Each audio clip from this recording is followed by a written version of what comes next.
Alam mo yung pakiramdam kapag may taong sobrang sweet sa'yo? Yung tipong laging nakangiti, laging may magandang salita, at parang walang masamang araw. Yung mga taong to, sila yung parating kasama mo sa mga masasayang sandali, sa mga tawanan, sa mga lakad, sa mga simpleng kwentuhan, pero may mapapansin ka. Kapag dumating yung mga mabibigat na pagsubok sa buhay mo, kapag kailangan mo na ng karamay, ng kasama, ng taong titindig para sa'yo, bigla na lang silang nawawala. Parang hangin. Parang hindi kayo nagkaroon ng magagandang alaala. Doon mo marirealize, hindi lahat ng nagsasabing, nandito lang ako para sa'yo, ay talagang mananatili. Hindi lahat ng nagsasabing mahal kita, ay handang magmahal kahit mahirap na.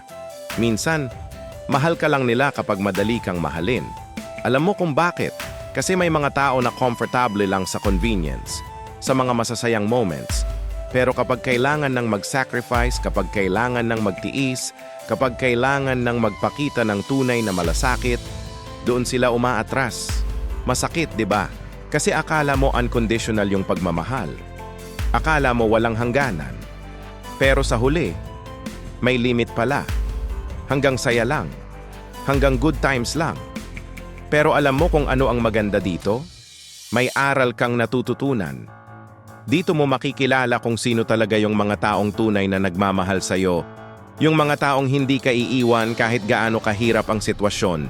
Yung mga taong hindi lang kasama mo sa tawanan, kundi pati sa luha. Kasi ganyan ang tunay na pagmamahal, hindi pumipili ng panahon. Hindi umaalis kapag mahirap na. Hindi nawawala kapag kailangan mo sila ng higit pa sa dati. Kaya kung may umiwas sa'yo noong pinakakailangan mo sila, huwag mong sisihin ang sarili mo. Hindi mo kailangang habulin ang mga taong pinili kang iwan. Hindi mo kailangang magmakaawa sa mga taong hindi kayang magmahal ng buo. Tandaan mo, darating ang mga taong magmamahal sa'yo ng totoo. Yung mga taong mananatili kahit anong mangyari. Yung mga taong hindi ka lang mamahalin sa mga masasayang araw, kundi pati sa mga araw na kailangan mo ng karamay. Kaya kung nararamdaman mo to ngayon, kung may mga taong iniwan ka noong pinakakailangan mo sila, kapit lang. May mga tao pa ring tunay na nagmamahal sa'yo. May mga taong hindi ka pababayaan. Kung relate ka sa kwentong to, i-share mo sa comments ang iyong karanasan. Baka may makabasa na kailangan din ng ganitong paalala. I-click mo na rin ang subscribe button para sa mas marami pang kwentong magpapalakas ng ating puso at damdamin. Salamat sa pakikinig!